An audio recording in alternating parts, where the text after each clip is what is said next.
ଏଠି ବସିଛୁ ତୋ ପରି କାମୁକ ପୁରୁଷ ମାନଙ୍କର ଯୌନାଙ୍ଗ କାଟି ସାରା ଜୀବନ ନପୁଂସକ ସଜେଇଦେବା ଠିକ আরে কি রে তুই ଭଲ ଦେ বাবা আরে তুমি তো মরি যাইছিল তুমি স্বর্গରୁ ଆସିଲ କେମିତି না না না না তুমি ମୋ ବାପା ନୁହଁ তুমি ମୋ ବାପାର ପ୍ରେତାତ୍ମା लो ଏବେ ମୁଁ ତୋ ବାପ ବଢିଆ ଛଡ଼ଉଛି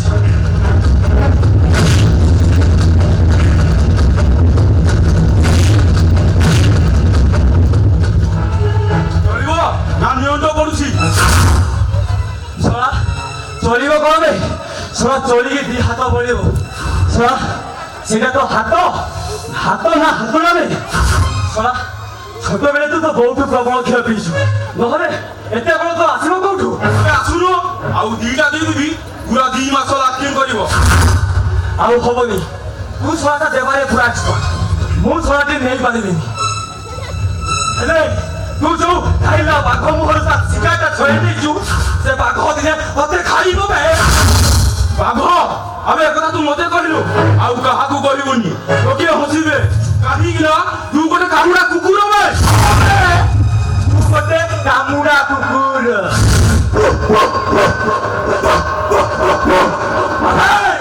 ଏ କାମୁଡା କୁକୁର ତତେ ଦିନେ ଏମିତି କାମୁଡିବ ଶଳା ତ ନାହିଁରେ 21ଟା ଇଞ୍ଜେକ୍ସନ ଦେବେ ଯାଉଛୁ ନା ପୁଣି ଦିଟା ଦେବି ଥାଉ ତୁ ଶଳାଟା କୋଉଠି ଥିଲୁ ମୋ ପତଳା ରଣରେ ବର ବସିଦେଲୁ ଠିକ ଅଛି ମୁଁ ଚାଲି ଯାଉଛି ହେଲେ ଆଉ ଥରେ ଦେଖା ହେଲେ ତୁ ଜାଣିବୁ ମୁଁ ବିକ୍ରମ ବିହାରୀ ଖାଲି ବିହାରୀ ନୁହେଁ ବେ କଚ୍ଚା ଶିକାରୀ ହେଲେ କେତେ ଦେହ ଏଇଟା କେତେ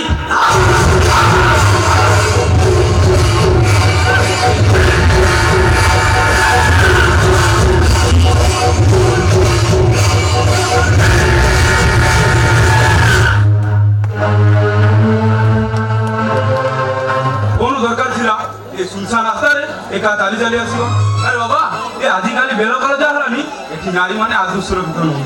हाँ ଆଉ ତମ ପଳି ଯାହାର